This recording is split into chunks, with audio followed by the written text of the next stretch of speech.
Hello everyone, welcome back to another My Team Career Mode video on F1 2021, episode 2, and it is the Spanish Grand Prix this time, so second race of the season.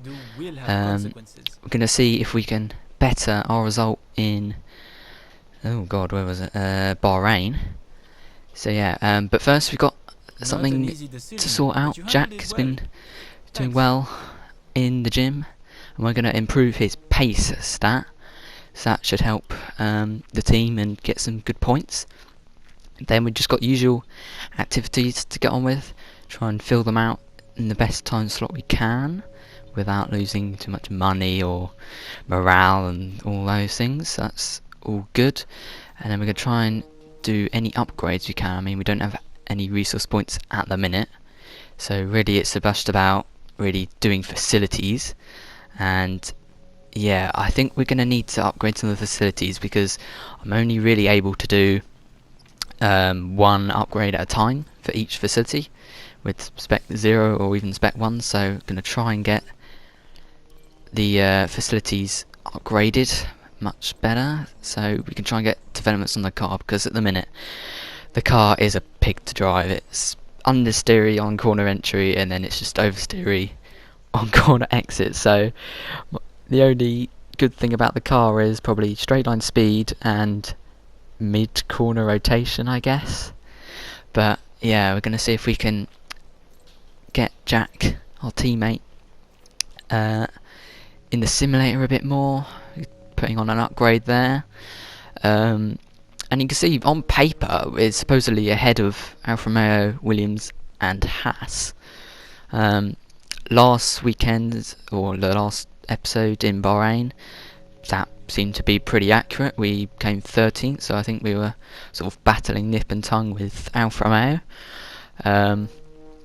But we'll have to see this weekend. Spain, on the F1 game at least, isn't really a very strong track for me.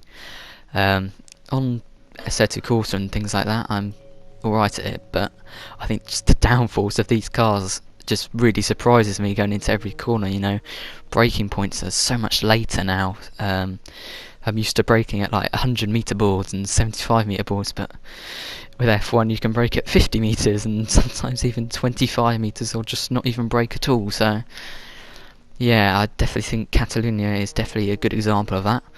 We can see getting a few driver perks on as well, try and really help our teammate get into the car, get his pace going, try and get some points.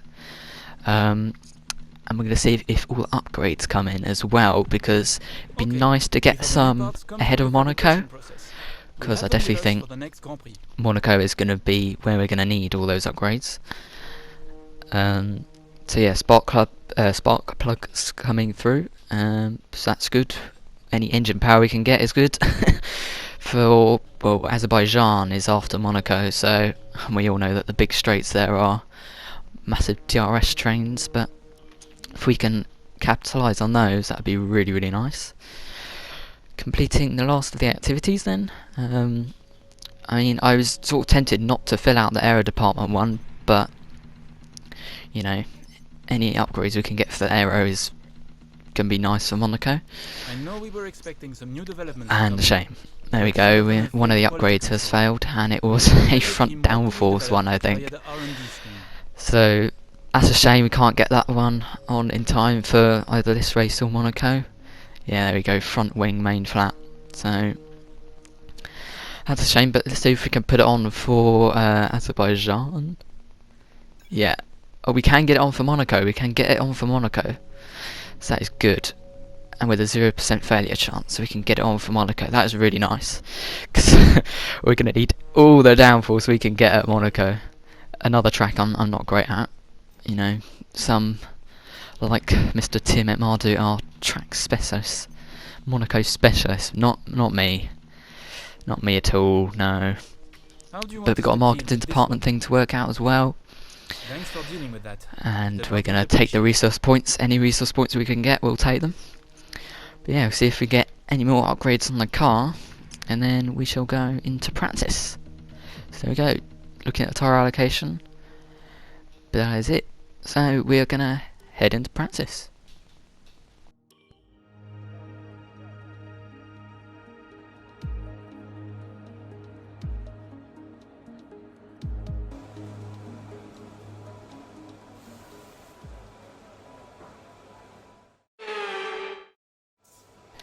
Right, practice then. So we're just going to see if we can complete all the programs successfully. For practice, just to make it easy myself, I do layer the AI level quite a bit, so there is no, you know, no struggles, because we're going to need all the resource points we can get. And then completing the last few with this method I never actually used, so that was interesting. And then we go up practice 3, see if we can find where our pace actually is, but we really don't, because that happens. Yeah, a bit of a spinala there. But yeah, I found on this year's game, and this track is pretty bad at it, curbs are like ice, even in the dry. So if you just put a little wheel on them, your rear end's gone as soon as you try and put any power down.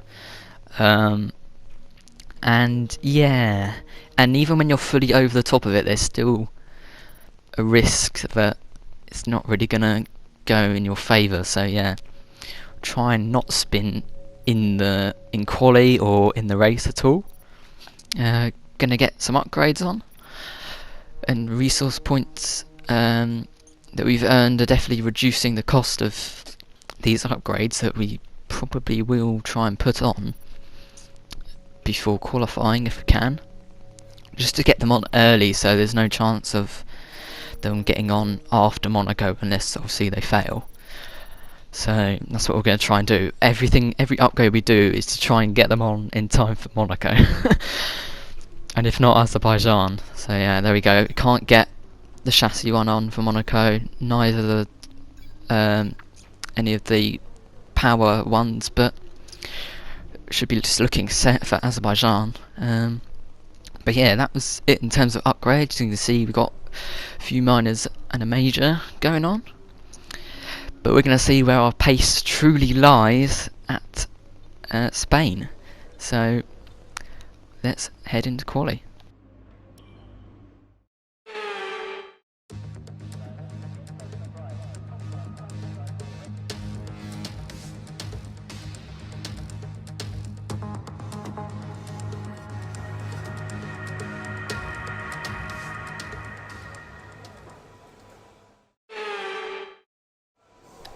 Right, qualifying then. Let's see where we stack amongst this grid of incredible drivers, excluding Mazepin of course.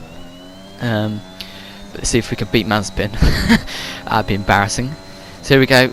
I'm just going to show you the one quick lap. So in qualifying, when I saw our pace as sort of like 119s, I was kind of hoping, right, if we can get into the 118s I'll be happy. I know I'll probably be knocked out, but let's see. So through the first two corners, using lots of curb, managed to get away with it. Still the car's pretty unsettled. And then coming up into turn 4, braking just before the shadow, late apex, building up the power, because you can really get some horrible snaps out of there. Into the hairpin, third gear. It's not really much of a hairpin in these cars. Through this tricky corner, I've always been struggling here. I love it, but on this game, that curb is very slippy, as we saw in practice. Through the fast right, I'm not flat through there, not yet in this car. 6th gear, sort of at the edge of the rev limiter, into the hairpin. 2nd gear, short shifting up to 3rd, 4th, 5th. You can see that inside curb also unsettling the car. So yeah, a little bit of oversteer on exit. We have got a fairly aggressive setup on, but I think that is mainly the car. Through the last chicanes, using the curbs, bit of exit curb as well, flat through the final corner, and across the line, and we are just going to sneak into the 118.9s. Just 118.9 at 60, so not too bad. Let's see, are we knocked out? Yes, we're knocked out. But Jack couldn't get through either, and there was only a 10th separating us anyway, so it shows that the car isn't really there anyway from either of us. So not really a big surprise there that we're out, but nice to beat a Williams and a Haas, and we got an Alfa Romeo with Antonio Giovinazzi beaten as well. So yeah, there we go, getting all the acclaim we can get. Let's go into the race. The The Spanish Grand Prix has been a permanent fixture on the Formula One calendar for over 30 years now, and for good reason. Do you remember Michael Schumacher's absolute dominance here in that rain-soaked Grand Prix in 1996? That day he took his first ever victory for Ferrari, and we've had many more iconic moments since. Anthony Davidson joins me once again in the commentary box, and it's fantastic to have you with us here today, but I'm curious, as a man with experience out on the track, how do you stop those pre-race nerves from becoming overwhelming when you're lining up on the grid? But from the moment qualifying's over, you start to feel the adrenaline in your body build up and the buzz in your stomach as you anticipate the run down into turn one. It's all a bit like going into battle, and the unknown situation makes you nervous. Those pre-race nerves are a good thing. The day you don't have them means that you don't care anymore. And of course you have to make sure that all the procedures are second nature to you, so that they're not taking up too much of your capacity. It's time to take a look at our starting grid for today's race. Valtteri Bottas lines up on pole position, and Max Verstappen lines up alongside. As we continue through the rest of the grid today, we have Hamilton, Perez, Charles Leclerc and Sainz, Gasly, Tsunoda, Fernando Alonso and Sebastian Vettel, Ocon, Stroll, George Russell and Raikkonen, Norris, Mick Schumacher, Jack Aitken and Daniel Ricciardo. They'll be starting further back after an earlier grid penalty. Giovinazzi, James, Latifi and Nikita Mazepin. It's almost time for those 5 red lights to go out. Then let's see who can prevail today. Okay then, you join me on the grid, so I was kind of hoping that there would be some grid penalties to shuffle me up the order, but it looks like only the McLarens are getting grid penalties. We're going to go with a 1-stop, medium to hards, because I reckon if we take a 2-stop, we're going to be near the back anyway. We don't want to do as little stops as possible. It also says it's faster, so yeah, we're going to take a bit of fuel out of the car as well. So you have 15 laps on the medium, 16 on the hard, and let's go and start the race. Alright, lights, 2, 3, 4, 5 lights. Let's see if we can get a good start. Go, go, go, lights go out. The initial phase was good, but lots of wheel spin in the second phase. You can see Latifi on the left there trying to get us. We're going to take the slipstream of the McLaren of Ricciardo. Mega dive bomb into turn 1. See if we can get Ricciardo. He's just going to hold it. Oh, dipping a wheel on the gravel there as we get shuffled out wide. Latifi says thank you very much, we'll take that position off you. So we're going to try and get Latifi down into turn 4, but we've not been able to get the place. So just Mazepin behind us and Giovinazzi at the minute. We're going to do a big send on Latifi. We want that position back right now. Tiny bit of contact with Ricciardo, but no front wing damage there. And yeah, we'll just settle into the race now, because we're not going to be on the same pace as that McLaren, that's for sure. But if we can just follow it through a little bit, we might be alright. You can see just on lap 3 already, Latifi giving us a hard time. And already sort of at this moment I could see, even on mediums with cars a similar pace to us, we're not doing great for pace. Not great. The car didn't feel good. You'll see Aitken actually is dropping back. He's getting attacked by Ricciardo at the minute into the hairpin. But on lap 2 or something, I got a radio message from Jeff, good old Jeff, saying that he had an error or a problem with his car, mechanical failure or of some kind. But I believe that resolves by the end of the race, hopefully. Hopefully it does, because the car is slow enough as it is. We don't need any mechanical failures. Of course, Jack retired in Bahrain last time, so it'd be a shame if he can retire 2 times in a row. So that would be not very good for the team. Try and get some points. But yeah, look, we can see Jack is clearly holding up this whole train. We've caught up quite a bit. Ricciardo is obviously struggling to get past Jack, but on this straight with the McLaren's straight line speed, hopefully he can. Yeah, so Ricciardo goes through, gets the move done before the corner, cuts his line off, and Jack is disposed of, unfortunately. So yeah, that's all the defending Aitken could really do. I mean, the McLaren's got such an overspeed in a straight line, it's quite insane.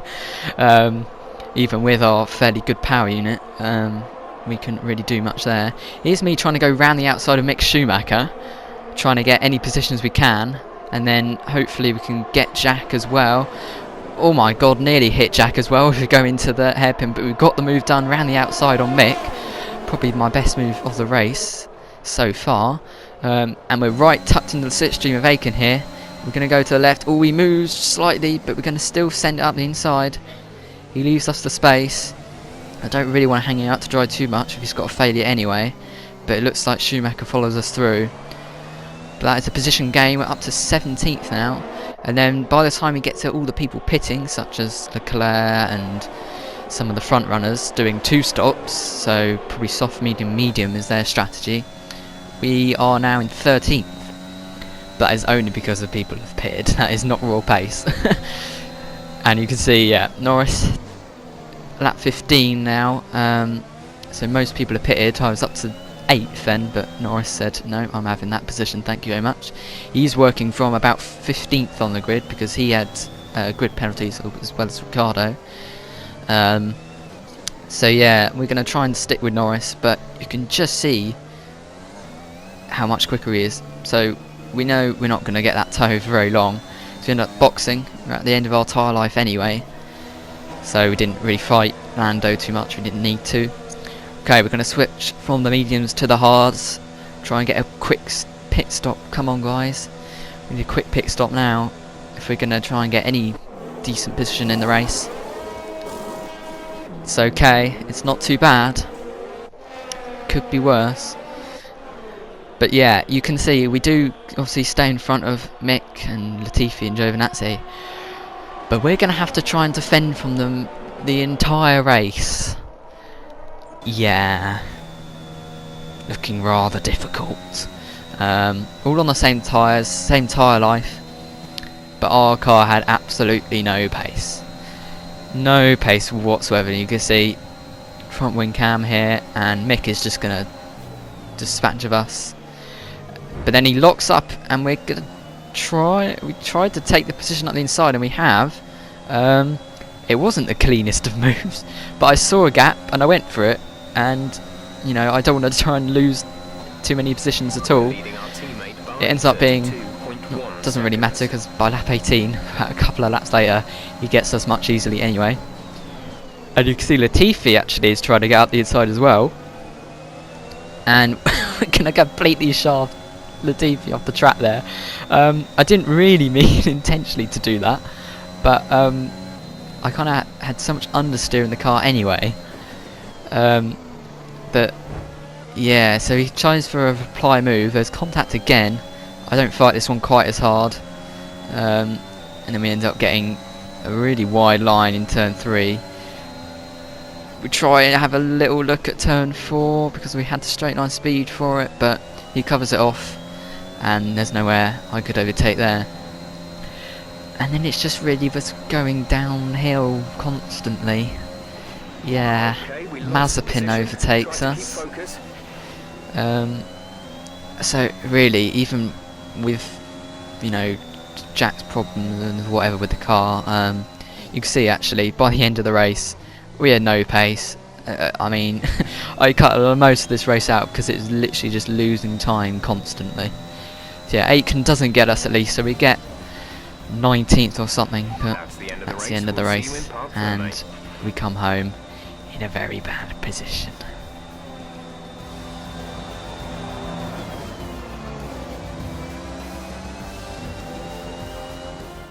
Red Bull pulling out all the stops today. What a great win. Anthony Davidson, how do you think they were able to set themselves apart today? I'd say it was down once again to good, consistent driving, nailing the corners, working to the track conditions and perfecting the team's strategies. They got all of these things right today and the results speak for themselves. Red Bull are our winners today after showcasing some incredible driving. There's been a huge push from them lately to stay competitive with the other teams, and they're certainly proving themselves. So there we go then, that was the Spanish Grand Prix, a pretty miserable affair for us. Red Bull clearly coming out of it very well, 1-2 for them. But yeah, we just had no pace whatsoever. High speed corners was pretty bad, low speed wasn't brilliant. I felt just a lot of understeer in the car, you know, dirty air doesn't really help. So yeah, we come in pretty much last because, well, retirements are the only positions that we actually gained from. But yeah, that was the weekend. I hope you've all enjoyed the video despite our suffering. But yeah, that is it from me, guys. Have a great rest of your day, weekend, wherever it is, whenever I upload this, my awful schedule. But yeah, that is it from me. There'll be another My Team out very soon. But yeah, have a great rest of your day, guys, and I'll see you all next time.